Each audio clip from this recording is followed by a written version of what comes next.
we're not going to shut the debate, because sitting with me and listening to that is the ANC head of Presidency, Sibongile Besani, and he's sitting beside me.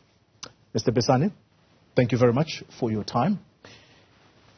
Let's start with why a debate was stifled in discussing this matter, this particular report, and why it is that certain members were not allowed to speak. Instead, the chairperson shut the whole thing down. Thank you, and thanks for having me. It is not my understanding that the debate was stifled and that people were shut down. That's number one. It's not my understanding of that meeting. The crux of the matter is that close to about more than 55 people spoke at that meeting. And once they have spoken, the chair then proposed to the meeting that they should provide a summary. The meeting agreed. That is important. The meeting agreed to the summary. And based on the and there were still other people, like Umama said, there were still other people who had not spoken. But the meeting agreed that a summary should be provided, and that summary was provided. And flowing from that summary, the chairperson says, look, do you think, then put it forward to the meeting that the meeting should be adjourned. And the meeting agreed. But there were people who were unhappy that the meeting gets agreed, like Mama, but the meeting agreed that the meeting should be, and that is why the nature of abruptness comes in. But the meeting had agreed on the summary, a summary which provided the line on what is it that members of the ANC should do.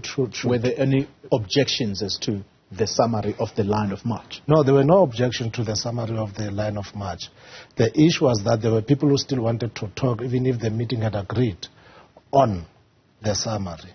And the summary was clear on what should be the position or the attitude, the posture of the ANC with regards to the report. So the summary was clear. The meeting agreed to the summary. It's just that there were people who had not spoken. And I think that's where the issue of, or this perception of stifling was there. But there was no stifling. What we cannot deny is that the list had not been finished. Secondly, it is not the first time that, even in this term of office where I've been a directly elected NEC member, where a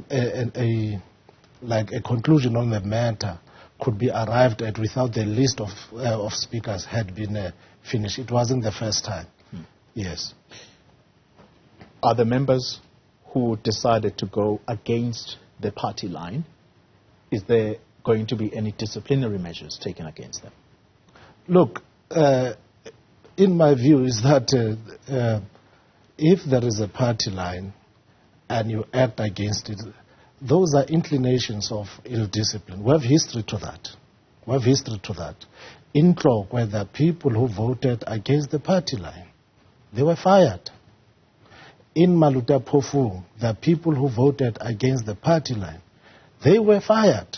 So there are many, even in Limpopo, there are people who I think are removing the speaker just now recently. So they are being taken through organizational processes. The point I'm trying to make here is that I don't think the ANC will not avoid processing the matter once the report is submitted to the ANC through its own processes. So let's be definitive then. Are you saying that members who voted against the party line in this instance, yesterday's events, those people will definitely face discipline? They have to be disciplined. It borders on ill discipline not to follow the party line. And the fact is that it is not the first time that people agree with the party line, not because they agree with everything or the debate and so on.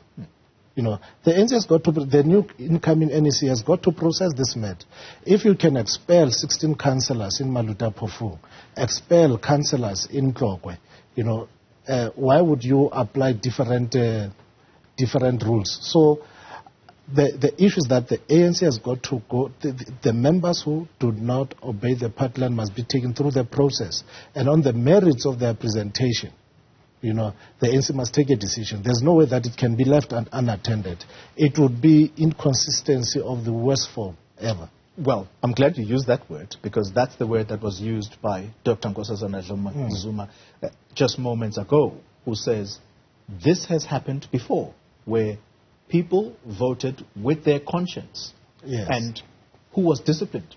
And that's why, and I asked her the question, are you going to fight it? And she says, yes, I'm going to fight it. So remind us, who was disciplined when former President Jacob Zuma faced a motion of no confidence, and there were those who said, we're voting, and in fact did vote with their conscience? Were they disciplined? No, it's not about President Zuma. I just gave you 16 councillors in Maluta Pofu. I'm talking... No, it's the same principle. We're using the principle.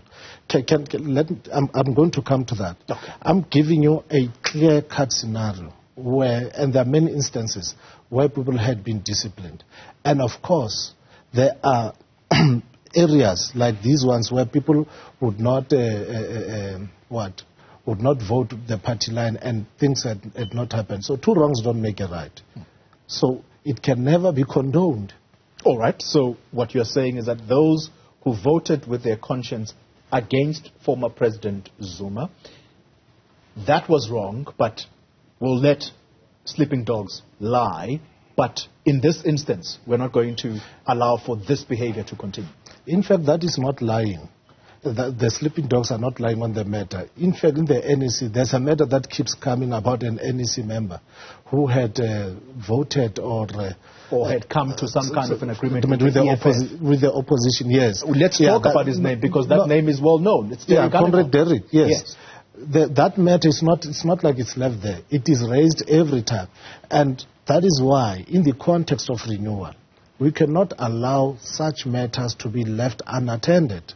Whenever members of the ANC, are faced with a situation where they defy the organization must act. So part of Derrick Anegom is going to be disciplined. That's what you say. He must be. He should be. Wow. It cannot be left unattended. The point I'm making here, I'm not the NEC, but I'm a member of the NEC. That matter, when it is raised in the NEC, it's not being defended. Comrade Derrick is not being defended. It's a matter that the ANC agreed on a process on how he was asked to go, and the officials were asked to deal with the matter and so on.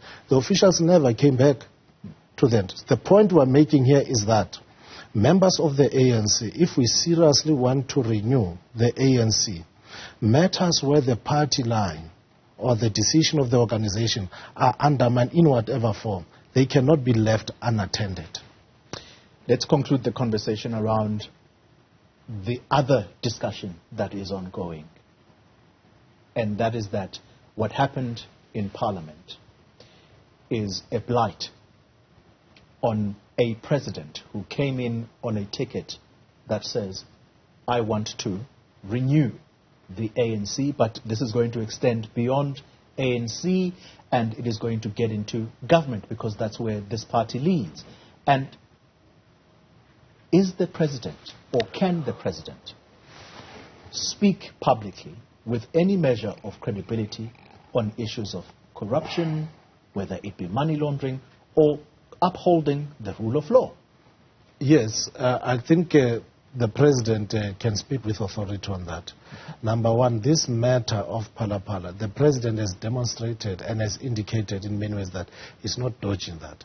If you look at what is happening, the issue was the nature of the report, the report that was presented to the Parliament.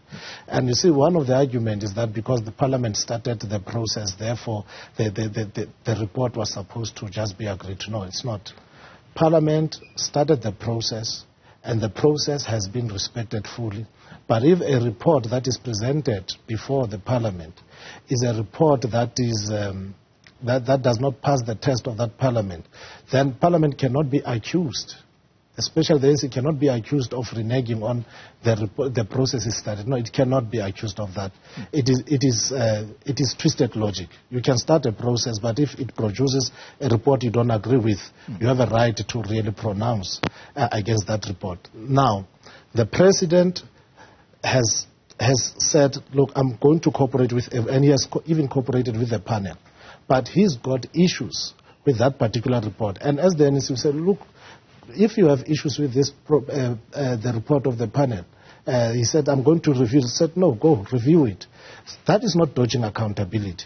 And there is still evidence that there are other institutions that are investigating the matter. So in that context, the president is not found wanting with regards to complying with the laws of the country. Okay, so let's conclude the conversation here then.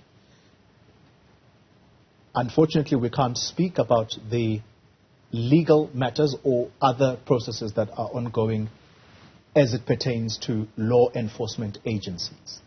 But what we can speak authoritatively on is the Integrity Commission of the ANC, which the understanding is that that report is now concluded.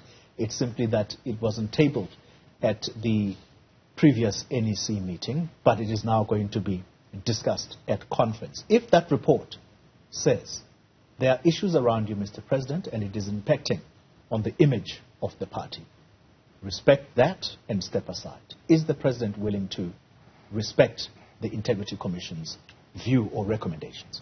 The President, once again, that's why he went before the Integrity Commission. If he would not respect it, he wouldn't go to the Integrity Commission. Actually, when he asked for him to be recused at the meeting, he says, I will respect the decisions of the ANC, which is the NEC at that stage. The report of the Integrity Commission on their work and so on is going to be presented as part of the organizational report in the National Conference. This is the highest decision-making body of the ANC.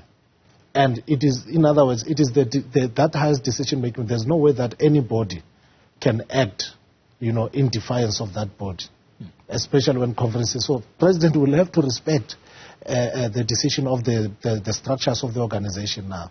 If the decision is taken that he must do whatever. But that will be relied upon on the strength of numbers in conference, because this is a conference that is either going to re-elect him or potentially cut him loose and put another candidate in. Yes, the numbers are important, but I think it will be quite unfair to always project the ANC on this issue of on the arrogance of numbers.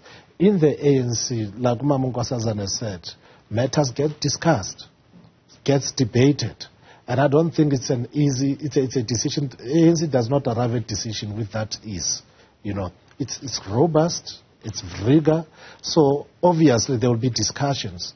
And I think in as much as it is an elective conference, the numbers at the end of the day in terms of who becomes the leader and so on are going to sort of close the matter on leadership preference. But it is important to accentuate the point that in the ANC matters get discussed and the view of the majority has to prevail. Well, that's a different matter for Dr. Nkosazana Dlamini-Zuma, but we're going to have to leave the conversation there because she completely argues differently. Thank you for your time. That's Sibongile Besani. He is the ANC head of presidency.